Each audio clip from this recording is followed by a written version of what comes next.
प्रधानमंत्री नरेंद्र मोदी के मन की बात अब से कुछ ही देर में शुरू होने वाली है। आइए आपको सीधे लिए चलते हैं। मेरे प्यारे देशवासियों, नमस्कार। 2023 की यह पहली मन की बात और उसके साथ साथ इस कार्यक्रम का 97वां 97th एपिसोड भी है। आप सभी के साथ एक बार फिर बातचीत करके मुझे बहुत खुशी हो रही है। हर साल जनवरी का महीना काफी इवेंटफुल होता है। इस महीने 14 जनवरी के आसपास उत्तर से दक्षिण तक और पूरब से पश्चिम तक देश भर में त्योहारों की रौनक होती है। इसके बाद देश अपने गणतंत्र उत्सव भी मनाता है। इस बार भी गणतंत्र दिवस समारोह में अनेक पहलुओं की काफी प्रशंसा हो रही है। जैसलमेर से पुलकित ने मुझे लिखा है कि 26 जनवरी की परेड के दौरान कर्तव्य पथ का निर्माण करने वाले श्रमिकों को देखकर बहुत अच्छा लगा। कानपुर से जया ने लिखा है कि उन्हें परेड में शामिल झांकियों में भारतीय संस्कृति के विभिन्न पहलुओं को देखकर आनंद आया। इस परेड में पहली बार हिस्सा लेने वाली विमेन कैमल राइडर्स और सीआरपीएफ की महिला टुकड़ी भी काफी सराहना हो रही है। साथियों, देहरादून के वत्सल जी ने मुझे लिखा है कि 25 जनवरी का मैं हमेशा इंतजार करता हूं, क्योंकि उस दिन पद्म पुरस्कारों की घोषणा होती है और एक प्रकार से 25 तारीख की शाम ही मेरी 26 जनवरी के उमंग को और बढ़ा देती है। जमीनी स्तर पर अपने समर्पण और सेवा भाव से उपलब्धि हासिल करने वालों को पीपल्स पद्म को लेकर भी कई लोगों ने अपनी भावनाएं साझा की है। इस बार पद्म पुरस्कार से सम्मानित होने वालों में जनजातीय समुदाय और जनजातीय जीवन से जुड़े लोगों का अच्छा खासा प्रतिनिधित्व रहा है। जनजातीय जीवन शहरों की भागदौड़ से अलग होता है, उसकी चुनौतियां भी अलग होती है। इसके बावजूद जनजातीय समाज अपनी परंपराओं को सहेजने के लिए हमेशा तत्पर रहते हैं। जनजातीय समुदाय से जुड़ी चीजों के संरक्षण और उन पर रिसर्च के प्रयास भी होते हैं। ऐसे ही टोटो, हो, कुई, कुवी और मांडा जैसी जनजातीय भाषाओं पर काम करने वाले कई महानुभावों को पद्म पुरस्कार मिले हैं। यह हम सभी के लिए गर्व की बात है।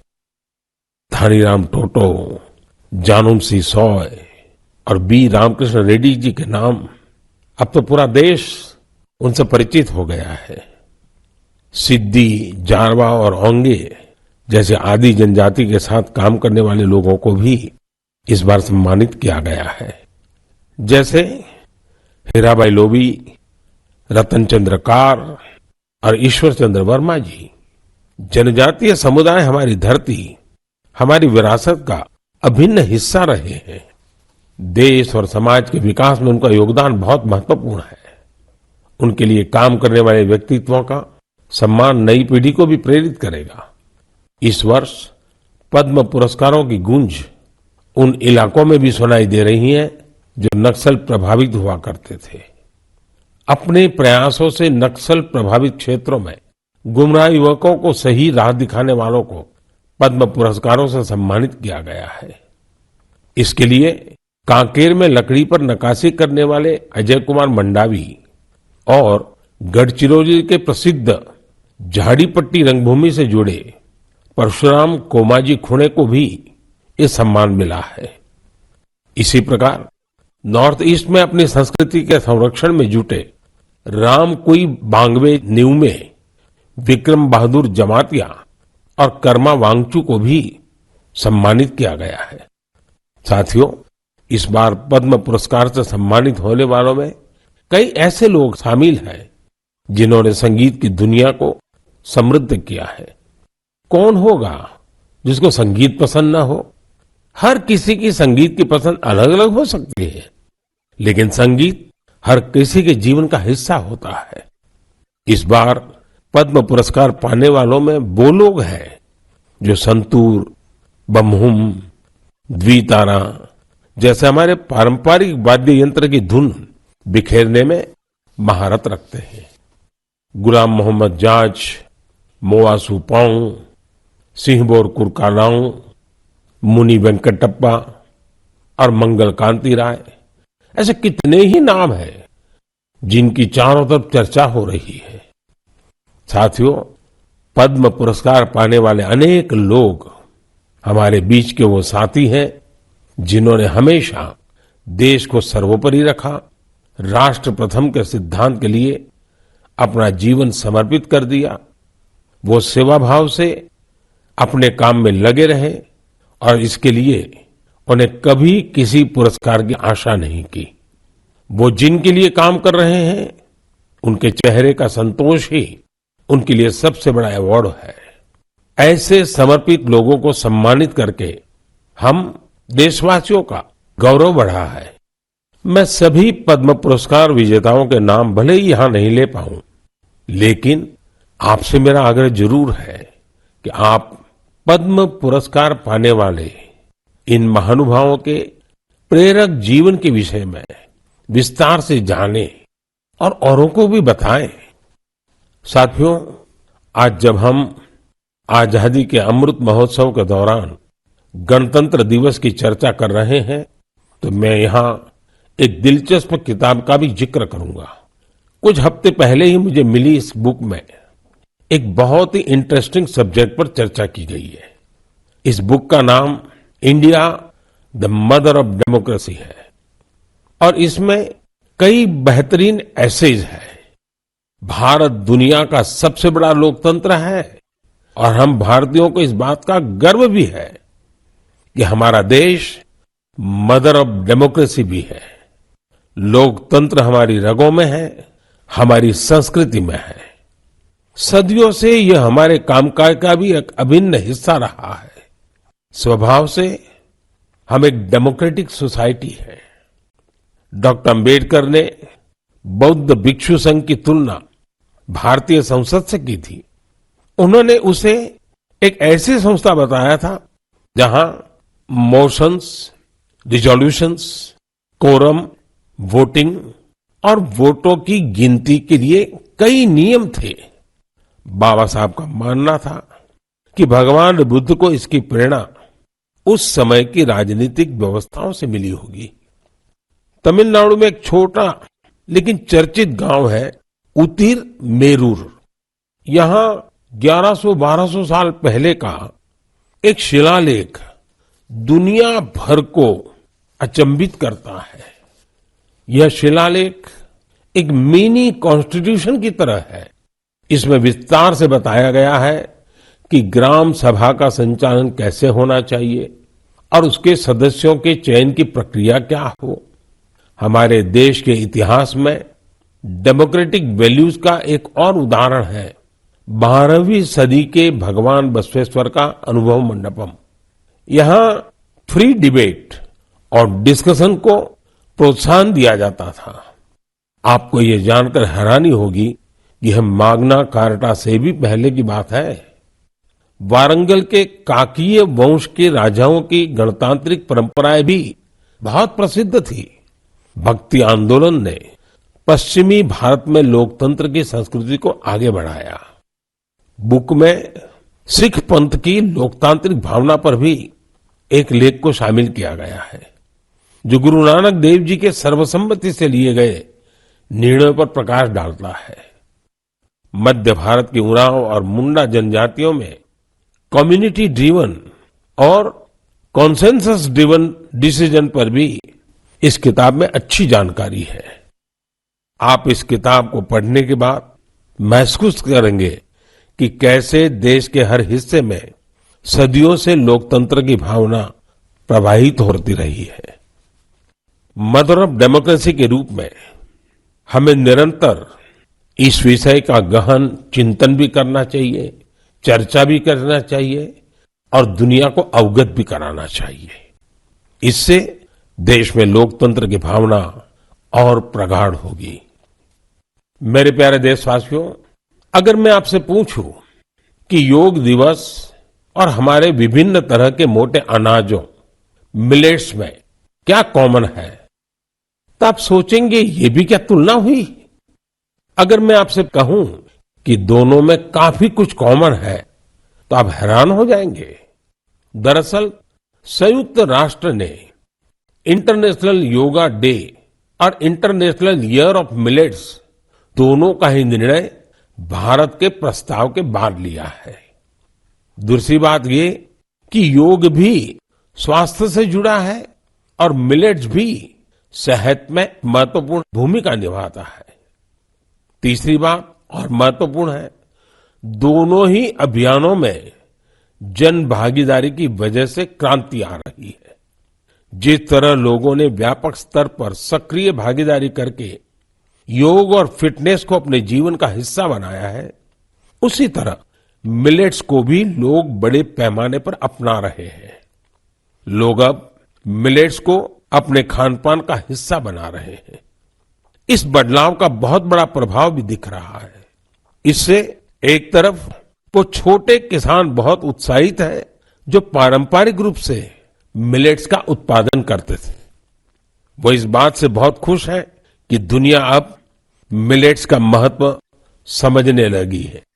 दूसरी तरफ एफपीओ और एंटरप्रेन्योर्स ने मिलेट्स को बाजार तक पहुंचाने और उसे लोगों तक उपलब्ध कराने के प्रयास शुरू कर दिए हैं। आंध्र प्रदेश के नांदयाल जिले के रहने वाले केवी रामा सुब्बा रेड्डी जी ने मिलेट्स के लिए अच्छी खासी सैलरी वाली नौकरी छोड़ दी। मां के हाथों से बने मिलेट्स के पकवानों का स्वाद कुछ ऐसा रचा बसा था कि इन्होंने अपने गांव में बाजरे की प्रोसेसिंग यूनिट ही शुरू कर दी। सुब्बा रेड्डी जी लोगों को बाजरे के फायदे भी बताते हैं और उसे आसानी से उपलब्ध भी कराते हैं। महाराष्ट्र में अलीबाग के पास केनाड गांव की रहने वाली शर्मिला ओसवाल जी पिछले 20 साल से मिलेट्स की पैदावार में यूनिक तरीके से योगदान दे रही है। वो किसानों को स्मार्ट एग्रीकल्चर की ट्रेनिंग दे रही है। उनके प्रयासों से न सिर्फ मिलेट्स की उपज बढ़ी है, बल्कि किसानों की आय में भी वृद्धि हुई है। अगर आपको छत्तीसगढ़ के रायगढ़ जाने का मौका मिले तो यहाँ के मिलेट्स कैफे जरूर जाइएगा। कुछ ही महीने पहले शुरू हुए इस मिलेट्स कैफे में चीला, डोसा, मोमोज, पिज्जा और मंचूरियन जैसे आइटम खूब पॉपुलर हो रहे हैं। मैं आपसे एक और बात पूछूं, आपने एंटरप्रेन्योर शब्द सुना होगा, लेकिन क्या आपने मिलेटप्रेन्योर सुना है क्या? ओडिशा की मिलेटप्रेन्योर्स आजकल खूब सुर्खियों में है। आदिवासी जिले सुंदरगढ़ की करीब 1,500 महिलाओं का self help group Odisha millets mission से जुड़ा हुआ है। यहाँ महिलाएं मिलेट से कुकीज, रसगुल्ला, गुलाब जामुन और केक तक बना रही है। बाजार में इनकी खूब डिमांड होने से महिलाओं की आमदनी भी बढ़ रही है। कर्नाटका के कलबुर्गी में Aland Bhutai millets farmers producer company ने पिछले साल Indian institute of millets research की देखरेख में काम शुरू किया। यहाँ के खाकरा, बिस्कुट और लड्डू लोगों को भा रहे हैं। कर्नाटका के ही बीदर जिले में हुलसूर मिलेट प्रोड्यूसर कंपनी से जुड़ी महिलाएं मिलेट्स की खेती के साथ ही उसका आटा भी तैयार कर रही है। इससे इसकी कमाई भी काफी बढ़ रही है। प्राकृतिक खेती से जुड़े छत्तीसगढ़ के संदीप शर्मा जी के एफपीओ से आज 12 राज्यों के किसान जुड़े हैं। बिलासपुर का यह एफपीओ 8 प्रकार के मिलेट्स का आटा और उसके व्यंजन बना रहा है। साथियों, आज हिंदुस्तान के कोने कोने में G20 की समिट्स लगातार चल रही है और मुझे खुशी है कि देश के हर कोने में जहां भी G20 की समिट हो रही है, मिलेट से बने पौष्टिक और स्वादिष्ट व्यंजन उसमें शामिल होते हैं। यहाँ बाजार से बनी खिचड़ी, पोहा, खीर और रोटी के साथ ही रागी से बने पायसम, पूड़ी और डोसा जैसे व्यंजन भी परोसे जाते हैं। G20 के सभी वेन्यूज पर मिलेट एग्जीबिशन में मिलेट से बनी हेल्थ ड्रिंक, सीरियल्स और नूडल्स को शोकेस किया गया। दुनिया भर में इंडियन मिशंस भी इनकी लोकप्रियता बढ़ाने के लिए भरपूर प्रयास कर रहे हैं। आप कल्पना कर सकते हैं कि देश का ये प्रयास और दुनिया में बढ़ने वाली मिलेट्स की डिमांड हमारे छोटे किसानों को कितनी ताकत देने वाली है। मुझे देखकर भी अच्छा लगता है कि आज जितने तरह की नई नई चीजें मिलेट से बनने लगी हैं, वो युवा पीढ़ी को भी उतनी ही पसंद आ रही है। इंटरनेशनल ईयर ऑफ मिलेट्स की ऐसी शानदार शुरुआत के लिए और उसको लगातार आगे बढ़ाने के लिए मैं मन की बात के श्रोताओं को भी बधाई देता हूं। मेरे प्यारे, जब आपसे कोई टूरिस्ट हब गोवा की बात करता है तो आपके मन में क्या ख्याल आता है? स्वाभाविक है, गोवा का नाम आते ही सबसे पहले यहाँ की खूबसूरत कोस्टलाइन, बीचेस और पसंदीदा खान पान की बातें ध्यान में आने लगती है। लेकिन गोवा में इस महीने कुछ ऐसा हुआ जो बहुत सुर्खियों में है। आज मन की बात में मैं इसे आप सबके साथ साझा करना चाहता हूं। गोवा में हुआ ये इवेंट है पर्पल फेस्ट। इस फेस्ट को 6 से 8 जनवरी तक पणजी में आयोजित किया गया। दिव्यांग जनों के कल्याण को लेकर यह अपने आप में एक अनूठा प्रयास था। पर्पल फेस्ट कितना बड़ा मौका था, इसका अंदाजा आप सभी इस बात से लगा सकते हैं कि 50,000 से भी ज्यादा हमारे भाई बहन इसमें शामिल हुए। यहां आए लोग इस बात को लेकर रोमांचित थे कि वो अब मिरामार बीच घूमने का भरपूर आनंद उठा सकते हैं। दरअसल मिरामार बीच हमारे दिव्यांग भाई बहनों के लिए गोवा के एक्सेसिबल बीचेज में से एक बन गया है। यहां पर cricket tournament, table tennis tournament, marathon competition के साथ ही एक डीप ब्लाइंड कन्वेंशन भी आयोजित किया गया। यहां यूनिक बर्ड वॉचिंग प्रोग्राम के अलावा एक फिल्म भी दिखाई गई। इसके लिए विशेष इंतजाम किए गए थे ताकि हमारे सभी दिव्यांग भाई बहन और बच्चे इसका पूरा आनंद ले सके। पर्पल फेस्ट की एक खास बात, इसमें देश के प्राइवेट सेक्टर की भागीदारी भी रही। उनकी ओर से ऐसे प्रोडक्ट्स को शोकेस किया गया जो दिव्यांग फ्रेंडली है। इस फेस्ट में दिव्यांग कल्याण के प्रति जागरूकता बढ़ाने के अनेक प्रयास देखे गए।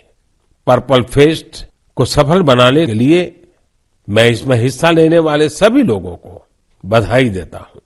इसके साथ ही उन वॉलंटियर्स का भी अभिनंदन करता हूं जिन्होंने इसे ऑर्गेनाइज करने के लिए रात दिन एक कर दिए। मुझे पूरा विश्वास है कि एक्सेसिबल इंडिया के हमारे विजन को साकार करने में इस प्रकार के अभियान बहुत ही कारगर साबित होंगे। मेरे प्यारे देशवासियों, अब मन की बात में मैं एक ऐसे विषय पर बात करूंगा जिसमें आपको आनंद भी आएगा, गर्व भी होगा और मन कह उठेगा, वाह भाई वाह, दिल खुश हो गया।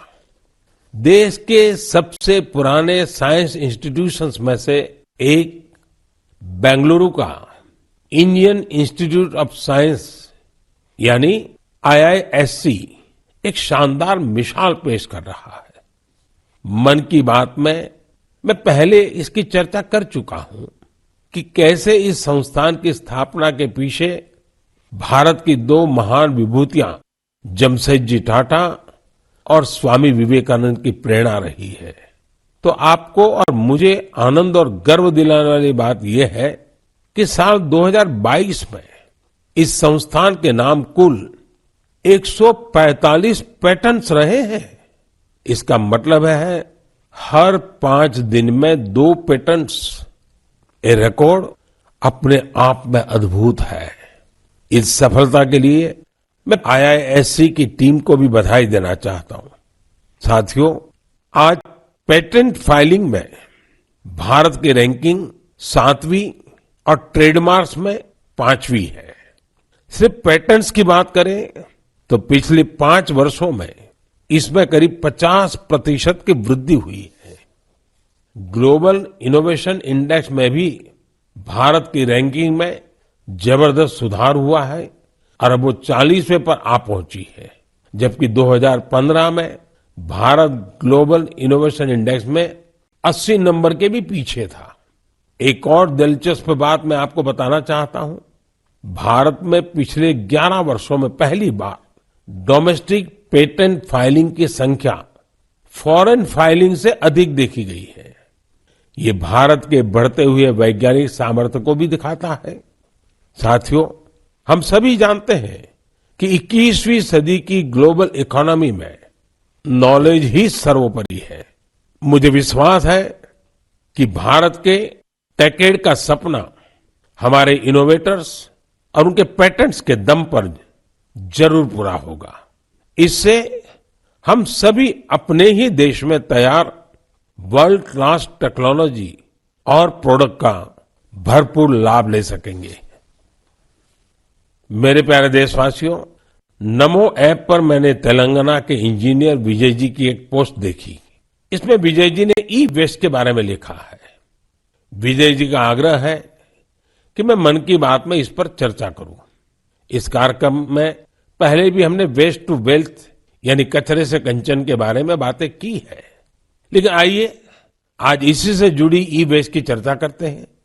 साथियों, आज हर घर में मोबाइल फोन, लैपटॉप, टैबलेट जैसी डिवाइसेस आम हो चली है।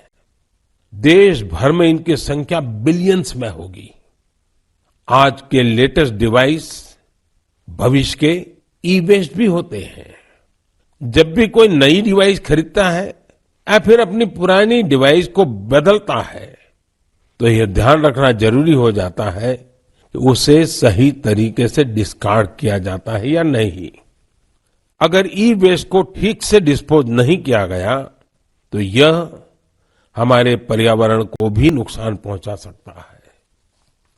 लेकिन अगर सावधानी पूर्वक ऐसा किया जाता है तो ये रिसाइकल और रीयूज की सर्कुलर इकोनॉमी की बहुत बड़ी ताकत बन सकता है।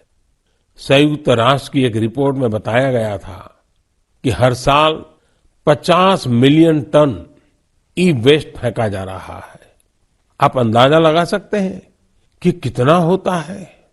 मानव इतिहास में जितने कमर्शियल प्लेन बने हैं, उन सभी का वजन मिला दिया जाए तो भी जितना ई वेस्ट निकल रहा है उसके बराबर नहीं होगा।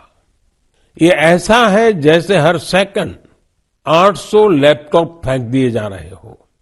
आप जानकर चौंक जाएंगे कि अलग अलग प्रोसेस के जरिए इस ई वेस्ट से करीब 17 प्रकार के प्रेशियस मेटल्स निकाले जा सकते हैं। इसमें गोल्ड, सिल्वर, कॉपर और निकल शामिल है। इसलिए ई वेस्ट का सदुपयोग करना कचरे को कंचन बनाने से कम नहीं है। आज ऐसे स्टार्टअप्स की कमी नहीं जो इस दिशा में इनोवेट काम कर रहे हैं। आज करीब 500 ई वेस्ट रिसाइकलर्स इस क्षेत्र से जुड़े हैं और बहुत सारे नए उद्यमियों को भी इससे जोड़ा जा रहा है। इस सेक्टर ने हजारों लोगों को सीधे तौर पर रोजगार भी दिया है। बेंगलुरु की ई परिसरा ऐसे ही एक प्रयास में जुटी है। इसने प्रिंटेड सर्किट बोर्ड्स की कीमती धातुओं को अलग करके ही स्वदेशी टेक्नोलॉजी विकसित की है। इसी तरह मुंबई में काम कर रही इकोरिको ने मोबाइल ऐप से ई वेस्ट को कलेक्ट करने का सिस्टम तैयार किया है। उत्तराखंड के रुड़की की एटेरो रिसाइकलिंग ने तो इस क्षेत्र में दुनिया भर में कई पेटेंट्स हासिल किए हैं। इसने भी खुद की ई वेस्ट रिसाइकल टेक्नोलॉजी तैयार कर काफी नाम कमाया है। भोपाल में मोबाइल ऐप और वेबसाइट कबाड़ीवाला के जरिए टनों ई वेस्ट एकत्र किया जा रहा है। इस तरह के कई उदाहरण हैं। ये सभी भारत को ग्लोबल रिसाइकलिंग हब बनाने में मदद कर रहे हैं। लेकिन ऐसे इनिशिएटिव की सफलता के लिए एक जरूरी शर्त भी है। वो ये है कि ई वेस्ट के निपटारे से सुरक्षित उपयोगी तरीकों के बारे में लोगों को जागरूक करते रहना होगा। ई वेस्ट के क्षेत्र में काम करने वाले बताते हैं कि अभी हर साल सिर्फ 15-17% ई वेस्ट को ही रिसाइकल किया जा रहा है। मेरे प्यारे देशवासियों, आज पूरी दुनिया में क्लाइमेट चेंज और बायोडायवर्सिटी के संरक्षण की बहुत चर्चा होती है। इस दिशा में भारत के ठोस प्रयासों के बारे में हम लगातार बात करते रहे हैं।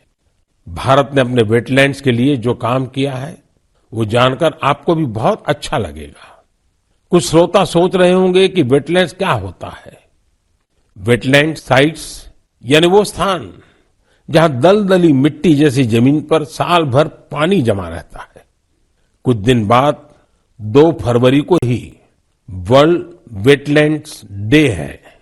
हमारी धरती के अस्तित्व के लिए वेटलैंड्स बहुत जरूरी है, क्योंकि इन पर कई सारे पक्षी, जीव, जंतु निर्भर करते हैं। ये बायोडायवर्सिटी को समृद्ध करने के साथ फ्लड कंट्रोल और ग्राउंड वाटर रिचार्ज को भी सुनिश्चित करते हैं। आप में से बहुत लोग जानते होंगे रामसर साइट्स ऐसे वेटलैंड्स होते हैं जो इंटरनेशनल इंपॉर्टेंस के हैं। वेटलैंड्स भले ही किसी देश में हो, लेकिन उन्हें अनेक मापदंडों को पूरा करना होता है, तब जाकर उन्हें रामसर साइट्स घोषित किया जाता है। रामसर साइट्स में 20,000 या उससे अधिक वाटर बर्ड्स होने चाहिए।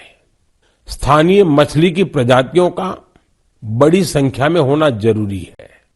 आजादी के 75 साल पर अमृत महोत्सव के दौरान रामसर साइट से जुड़ी एक अच्छी जानकारी भी मैं आपके साथ शेयर करना चाहता हूं।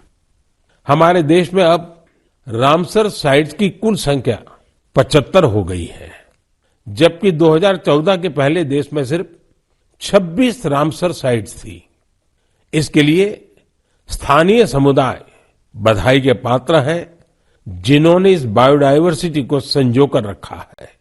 यह प्रकृति के साथ सद्भाव पूर्वक रहने की हमारी सदियों पुरानी संस्कृति और परंपरा का भी सम्मान है। भारत के ये वेटलैंड्स हमारी प्राकृतिक सामर्थ्य का भी उदाहरण है। ओडिशा की चिल्का झील को 40 से अधिक वाटर बर्ड स्पीशीज को आश्रय देने के लिए जाना जाता है। कैबुल लमजाम लोकटाक को स्वैम्प डियर का एकमात्र नेचुरल हैबिटेट माना जाता है।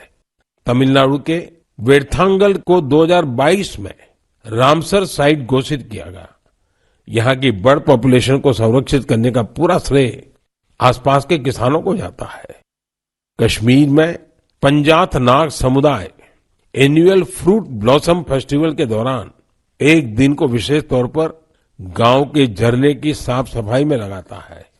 वर्ल्ड्स रामसर साइट में अधिकतर यूनिक कल्चरल हेरिटेज भी है। मणिपुर का लोकटाक और पवित्र झील रेणुका से वहां की संस्कृतियों का गहरा जुड़ाव रहा है।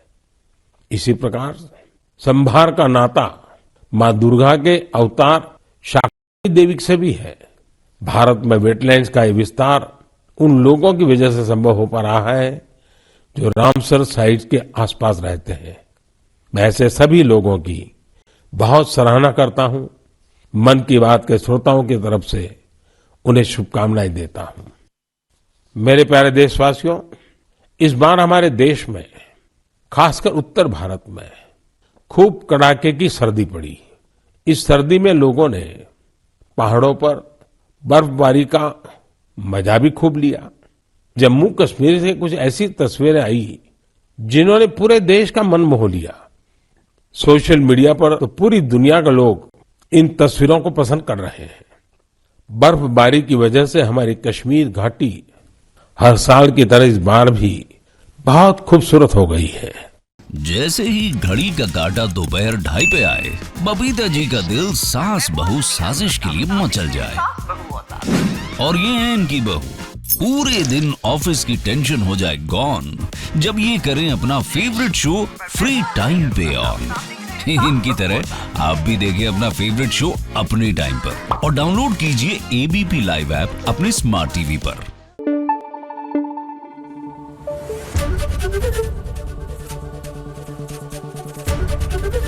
एबीपी न्यूज आपको रखे आगे।